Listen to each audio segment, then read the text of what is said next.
Hey, Bill Shaka here. Welcome to another edition of the 5-Minute Motivator. Welcome to my home in Tamarindo, Costa Rica. You may be wondering why I'm recording several sessions in my office instead of outside. I normally record them from the patio or from the pool area, but I'm recording these sessions now basically midday. And look, I didn't move to Costa Rica to be in air conditioning, but I got to tell you something. It's friggin' hot out there. So instead of doing a 5-minute motivator with you spending your time counting the beads of sweat that are falling off my forehead, I figured I would do them in here and then go back outside later. Anyway, today, what we want to talk about is this: how to kill the ego.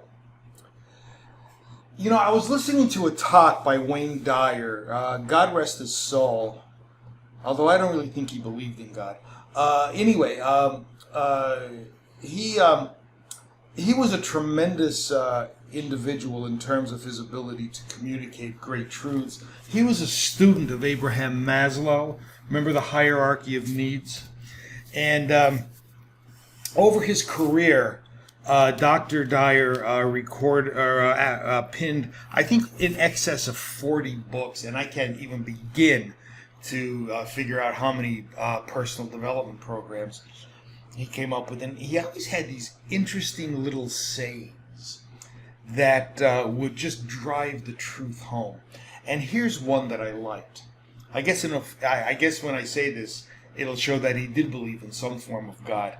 He said the word ego was an acronym for edge God out. And here's what he meant by that. If you listen to Dyer, or even go back to Maslow, what you learn is that the ego is what separates us personally from the universe. We are separate and distinct.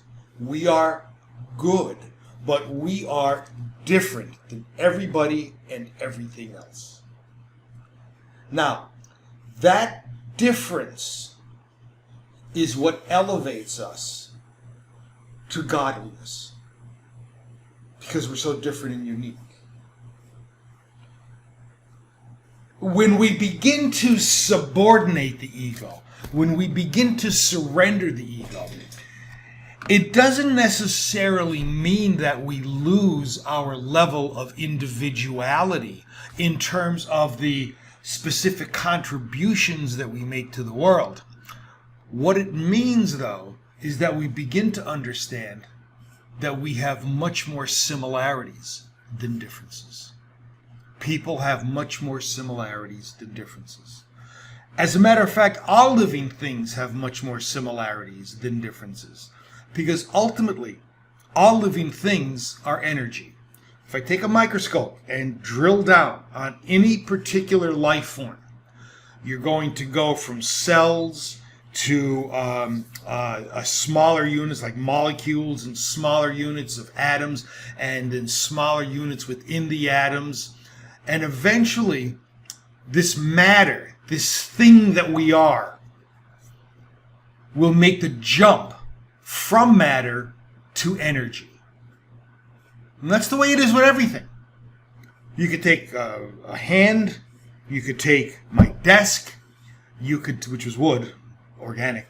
You could take a plant, take a carrot, whatever you want, and begin to magnify it. You will eventually leave matter and jump into energy. So we all have that level of relationship. When we surrender to the ego and say we are individuals, I am special,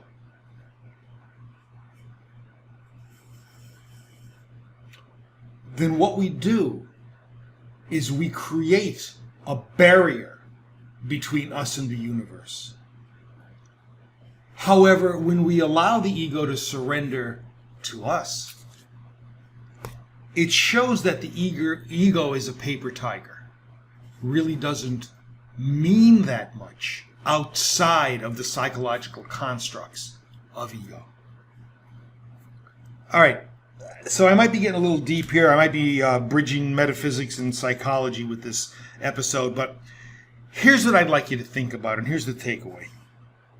Spend your time looking and thinking about what we can do to become less egotistical, more a part of everybody and everything. We can do that with compassion. We can do that with humor.